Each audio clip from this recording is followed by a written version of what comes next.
always and forever to the fight back. According to reporting by Workday magazine, federal prosecutors have indicted 15 Minnesota activists in connection with organizing against ICE and Border Patrol operations during the Trump administration's Operation Metro Surge. Among those charged are trade unionists who participated in worker assemblies held at the United Labor Center in Minneapolis. Prosecutors allege that involvement in these assemblies was evidence of a broader criminal conspiracy, and all 15 defendants face charges of conspiracy to impede or injure a federal officer. Labor activists and union leaders argue that the indictments represent an attempt to criminalize opposition to federal immigration enforcement and suppress labor organizing. Union leaders strongly condemn the arrests. Kieran Knudsen, president of the Communication Workers of America Local 7250, said, quote, "Trade unionists active in worker assemblies are among those who were arrested," adding that the unionists involved are stand-up people who believe in solidarity and outstanding union activists in their union and workplace. Minneapolis Federation of Educators President Marcia Howard confirmed that union members, including educators, were among those detained, saying, quote, "I find it telling that they're going after unionists, including educators I know of right now, that they're going after workers. I'm really pissed off." Howard argued that the prosecutions are meant to intimidate workers, stating, quote, "I think this is intended to make workers shy away from being vociferous in their opposition to state-sponsored violence."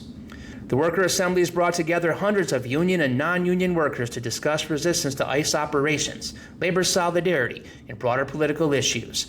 Knudsen described the gatherings as an attempt to create a democratic space for workers, to be part of decision-making about how the workers' movement participates in anti-ICE resistance, and in the labor movement in general. He emphasized that the assemblies were not controlled by any single political organization and were sponsored by multiple unions. Labor organizations across Minnesota issued statements condemning the indictments. The St. Paul Federation of Educators Local 28 called the prosecutions, quote, "another attempt to threaten Minnesotans into silence and complicity." And Minneapolis Regional Labor Federation President Chelsea Goblew said that working people from all walks of life had exercised their constitutional rights while opposing ICE operations, and that several union members were among those affected by the federal charges. And Minnesota AFL-CIO President Bernie Burnham similarly argued that the administration was attempting to break worker solidarity, declaring, quote, "This past winter, the Trump administration tried to break Minnesotan solidarity and basic sense of decency by flooding our state with armed agents. They failed. Now they're trying to break us in the courtroom. They will fail again." The indictments are part of a broader federal crackdown on anti-ICE organizing, in which activities protected by the First Amendment are being treated as evidence of criminal conduct. Supporters of the defendants contend that the prosecutions are politically motivated efforts to discourage dissent and labor activism, while federal prosecutors maintain that the charges are based on alleged actions that went beyond lawful protest. Well, as reported by Labor Notes, union carpenter and folk singer Emmett Doyle is one of the 15. Here's his first-person account of the arrest. "When I got to my cell after they took me, I didn't know who else was targeted in the sweep. I saw one person I knew and then was put into a cell alone. Not knowing what else to do to pass the time, I began singing Fields of Athenry.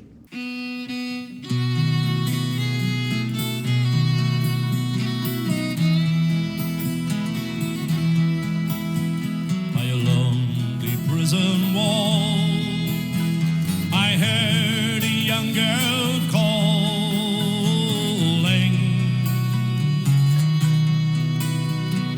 "Michael, they have taken you away, for you stole Trevelyan's corn, so the young might see the morn. Now a prison ship lies waiting in the bay."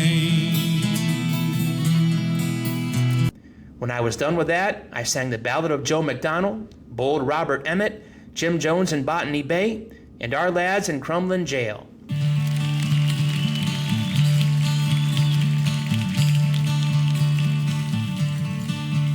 Oh, my name is Joe McDonnell.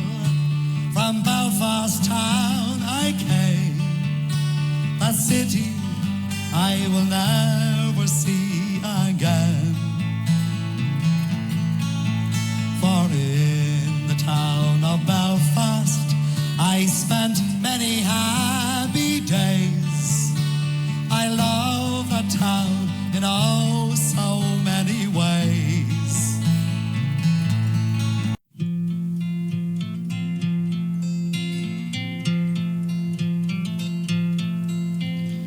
struggle is over, the boys are defeated. Old Ireland surrounded with sadness and gloom. We were defeated and shamefully treated, and I, Robert Emmett, awaiting my doom. Hung, drawn and quartered, sure that was my sentence, but soon I will show them no coward am I.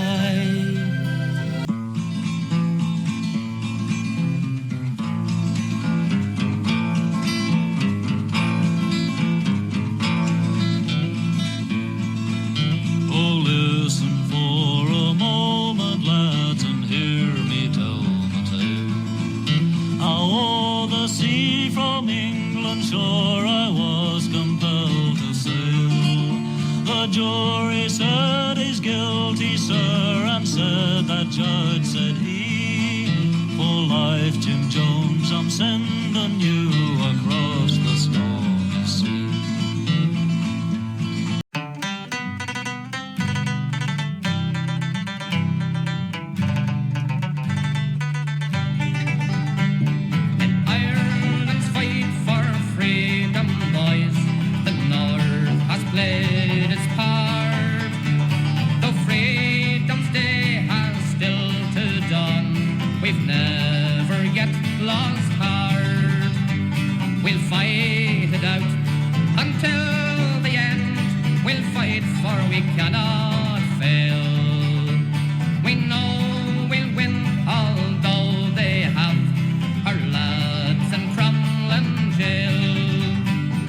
I was halfway through The Town I Love So Well, about to choke up thinking about Metro Surge and with their tanks and their guns. Oh my God, what they have done to the town I love so well. When I returned, how my eyes have burned to see how a town could be brought to its knees by the armored cars and the bombed out bars and the gas that hangs on to every breeze. Now the army's installed by that old gas yard wall, and the damned barbed wire gets higher and higher. With their tanks and their guns, oh my God, what have they done to the town I loved so well? When I heard a shout down the hallway, "Play Dick Blizzard!"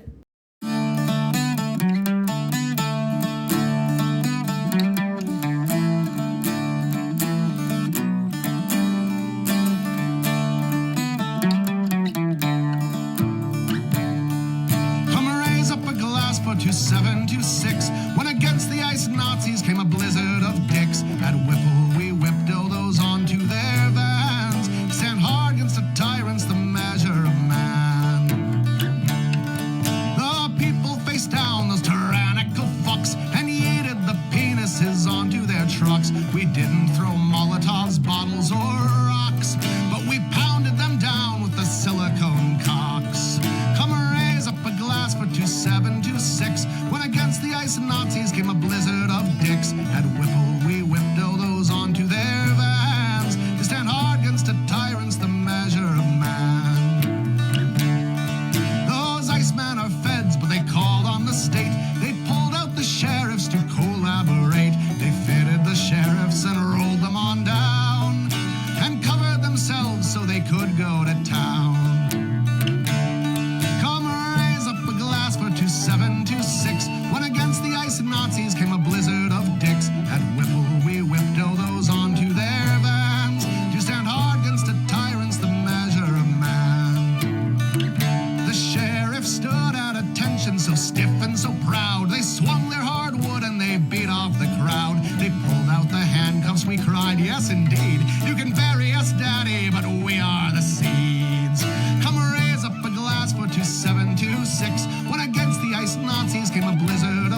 skin so sticky it sticks. If you fuck with us, you'll eat a blizzard of dicks. Those icemen regretted that they ever came, like the world regrets that their dads did the same.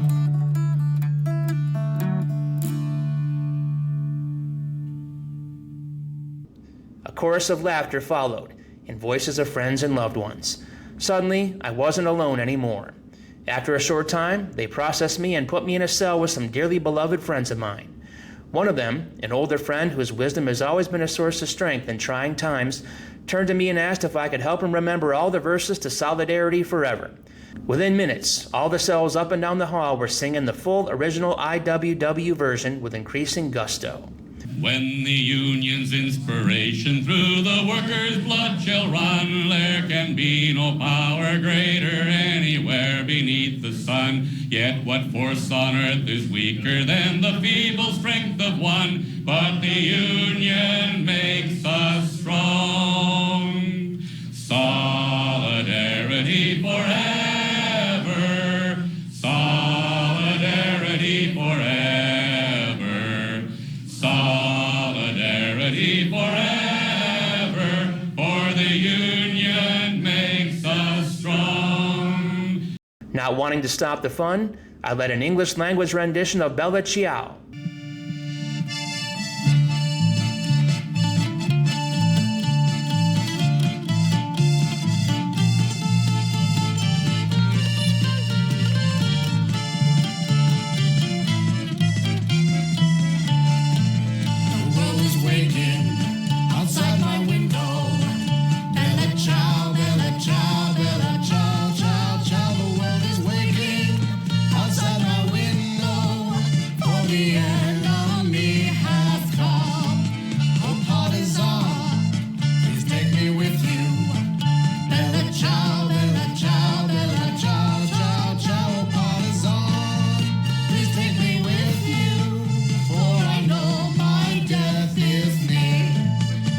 As we got done with it, I heard a voice from the direction of the cell I'd been held in alone earlier. It was a gruff, loud, and enthusiastic singing voice I had heard many late nights at the Circle of Song, singing Bella Ciao back at us in Italian. Then, hearing our feeble attempts to remember the Spanish words to A las barricadas, he sang it in Spanish.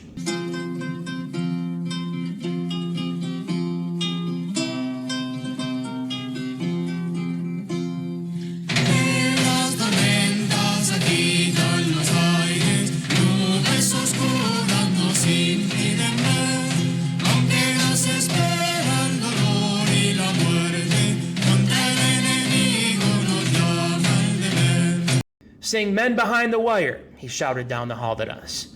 So we sang the anti-ICE version of the old Irish Republican prisoner support song, which we'd written during Metro Surge.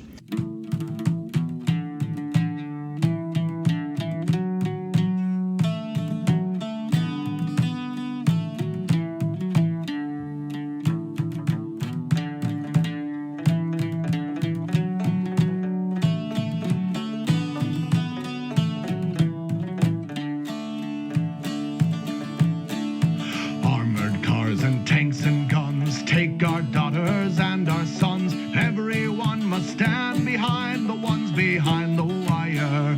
Armored cars and tanks and guns. Take our daughters and our sons. Everyone must stand behind the ones behind the wire. In the streets of Minneapolis, in the dark of early morn, federal agents came a-running, wrecking little homes with scorn, tear-gassing the crying children, dragging fathers from their cars, shooting down the helpless mothers, and the blood they spill is ours. Armored cars and tanks and guns, take our daughters and our sons. Everyone must stand behind the ones behind the wire. Armored cars and tanks and guns, take our daughters and our sons. Everyone must stand behind the ones behind the wire. Not for them a judge or jury, or indeed a crime at all. Being foreign means they're guilty, so they're guilty one and all. Round the world the truth will echo, Custer's men are here again. Washington again is sullied in the eyes of honest men. Armored cars and tanks and guns, take our daughters and our sons. Everyone must stand behind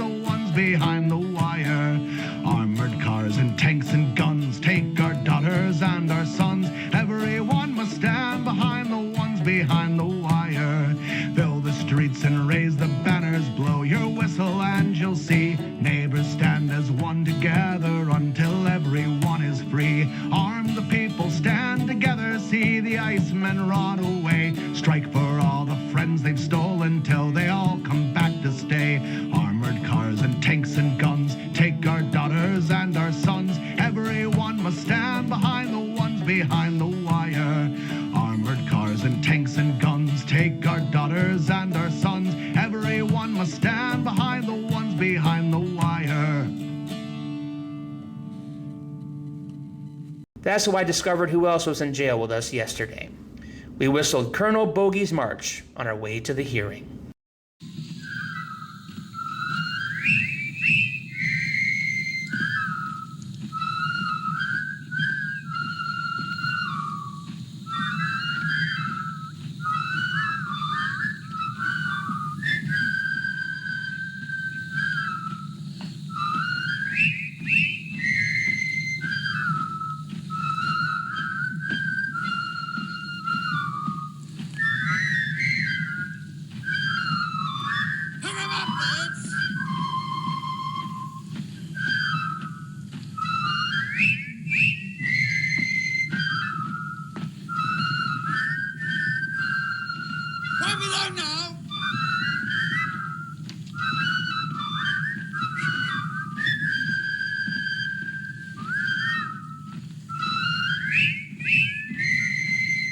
Smart up there now.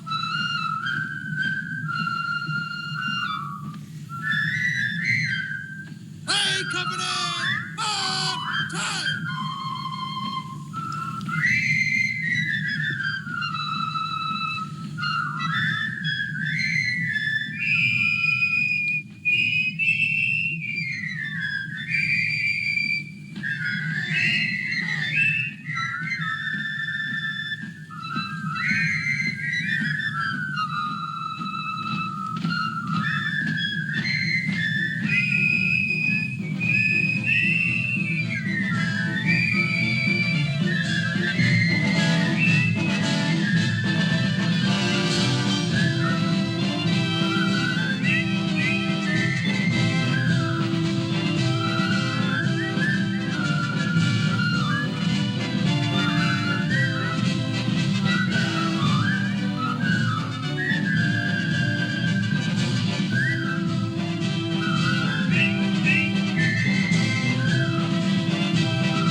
Speaking of labor notes, their 2026 conference depicted a labor movement responding to attacks on workers' rights, ICE enforcement, and the rise of AI with renewed organizing and solidarity. Despite tornadoes disrupting travel, nearly 4,700 activists made it to Chicago. Amazon worker Xavier Villarreal said he attended seeking courage, explaining that meeting people who have been in the fight longer than me will help me strive to become a better organizer. Speakers emphasized that workers must move beyond defense and build power. Labor Notes Barbara Mataloni said, quote, "We're not simply resisting. We're creating a world that bosses and capital try to deny us." Judy Gonzalez of the New York State Nurses Association argued that organizers must translate demoralization into militancy, while federal worker Paul Asanibi warned, quote, "The attack on federal workers is an attack on all working people." The conference highlighted labor's role in broader social struggles.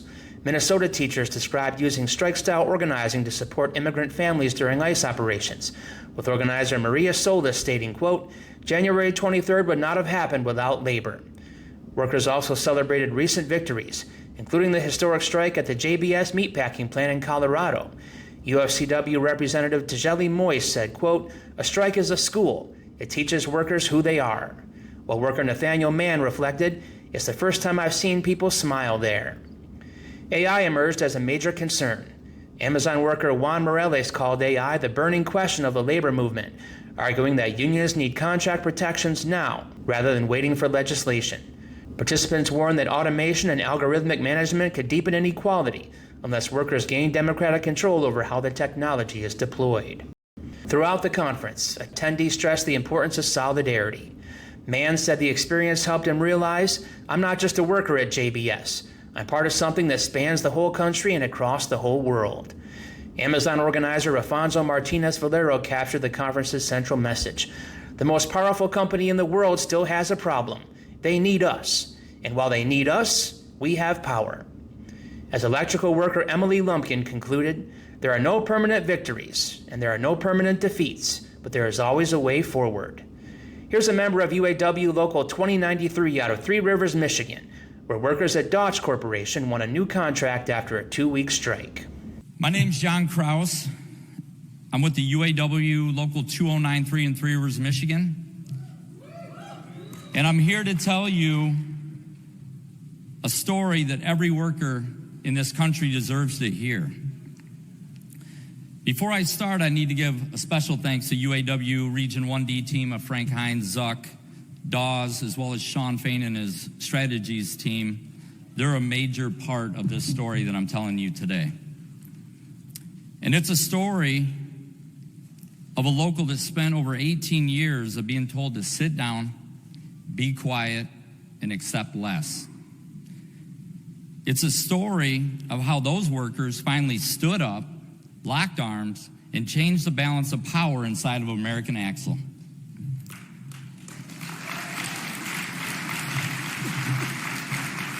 Over the last decade, this company has generated over $8.4 billion in profits. Over $1 billion of sales per year comes out of our facility alone. While our members struggle to afford groceries, rent, and basic necessities. During the same time frame, the CEO pocketed $111 million, and the top 5 executives made $231 million. Exactly. That's not a business model, that's extraction. And while the executives are cashing checks big enough to buy small countries, some of our members are sleeping in their cars. Not because they lack work ethic, not because they lack pride, but because wages were pushed so low that full-time workers can no longer afford to live. Then we had a tornado come and rip through our small town. Houses, businesses, and lives destroyed. And the company, silence. They never reached out, not a message, not a call, not a shred of humanity. They were only grateful that it didn't touch their facility. It was the union that reached out to them because we had associates concerned about getting in trouble for not making it to work while they were dealing with life-changing events. The company's response was, "We will take the absences under consideration."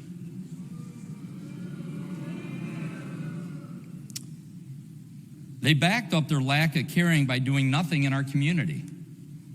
But Local 2093, they put the boots on and hit the ground running and tried helping put the community back together. Yeah. This is what corporate greed looks like in real life. That's what 18 years of suppression looks like. In 2008, we had members watch their wages get cut in half from $29 an hour to $14.50 overnight. We were told we would recover when the company recovered. That day never came. The company recovered, the executives recovered, the shareholders recovered, but the workers, the people that saved the company, were still left behind. Today, after all the sacrifices, our top wage is $22 an hour. And during our current contract negotiations, the company came in demanding concessions across every article in our contract and a top out wage of $24 an hour after 4 years. After all we gave the company, they still wanted more from the people that had the least. But here's where the story turns. We had a contract set to expire on May 31st, 2026, and our members were ready. Because we knew something to be true here. We had power. The leverage was ours.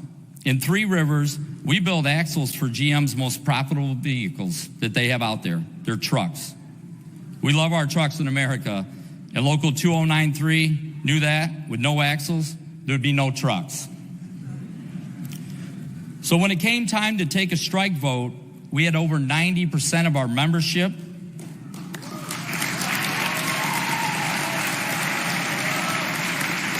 Over 90% of our membership showed up to vote, and they voted it in at a 98% yes.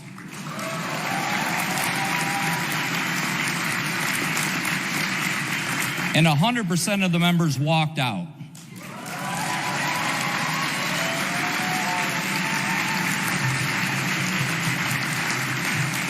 That wasn't just a vote, it was a roar. That was a workforce saying, we remember from 2008 to the present, we remember broken promises, and we are done being silent. This membership demanded no concessions. They demanded a better work-life balance. They demanded more time off. And then came the rallying cry to go above what we lost 18 years ago, $30 by 30. 30 by 30.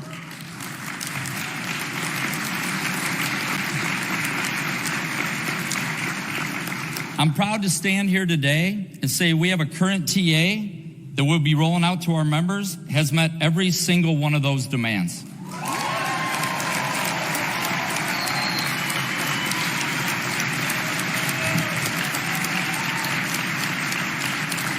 Not because the company suddenly found generosity, not because the economy shifted, but because the membership of Local 2093 rediscovered their power.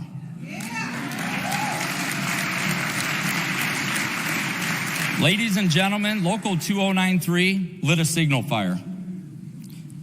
What started as a fight for our local became a fight for every worker in this country who has been told to settle for less while executives take more. It is a fight for every local that is being ignored, dismissed, or underestimated. It became a fight for every worker who's been told to live to fight another day and your time will come. Well, that time never came, so we took it.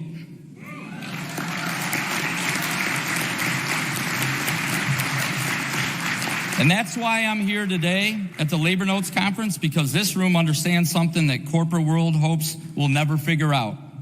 When workers move together, there's no force in this country that can stop us.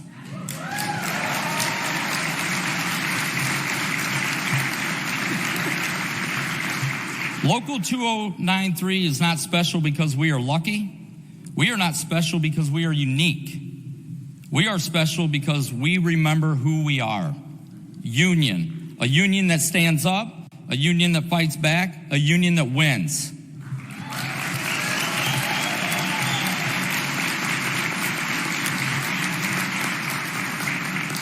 We decided to stop playing defense and take on a new approach. We changed how our union fought and how we changed what our union won. I am honored to represent the UAW and the incredible men and women of Local 2093. They showed the labor movement what solidarity looks like in practice, in real time. They showed that courage is contagious, and they showed that when workers decide they have had enough, the world changes. Local 2093 decided this is our moment, this is our movement, and this is what solidarity looks like.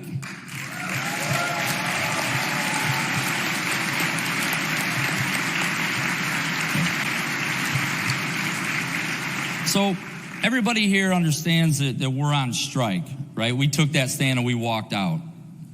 And I feel bad that when I'm done up here that we have to head back, because I also stole one of my international reps to come with me today. Okay? And we have a lot going on back at home. But I would like everybody to do something for me today. Just two things. When I say no axles, will you say no trucks? No axles? No axles? No axles? One more thing. When I say we fight, you say we win. When we fight, we win. When we fight, we win. When we fight, we win. In honor of my chairman back home that has worked his butt off during this campaign, the last thing you would say after that is, "You goddamn right." Thank you. Solidarity forever.